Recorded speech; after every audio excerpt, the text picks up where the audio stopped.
سا گناہ گار کو عاجزی کی وجہ سے، اللہ تعالیٰ کے خوف کی وجہ سے اللہ رب العزت نے ساری عمر کے کیے ہوئے گناہ سارے معاف فرما دیے۔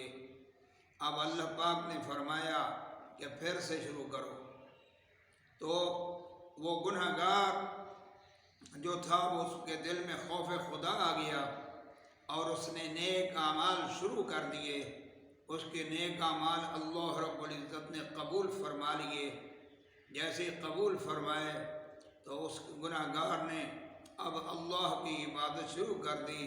اللہ تبارک و تعالیٰ نے اس کو ولیوں میں شامل فرما دیا اور ولی اللہ کر دیا، اور ادھر سے وہ عابد جو تھا اس کی عبادت ختم ہو گئی۔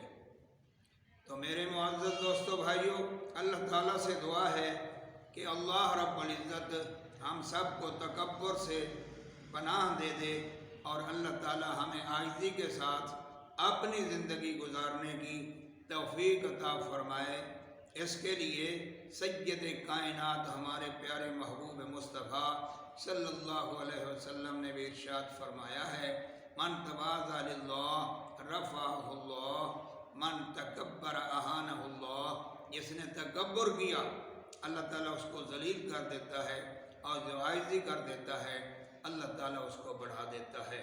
اللہ تعالیٰ ہم کو بھی عاجزی کے ساتھ زندگی گزارنے کی توفیق عطا فرمائے۔ آمین ثم آمین۔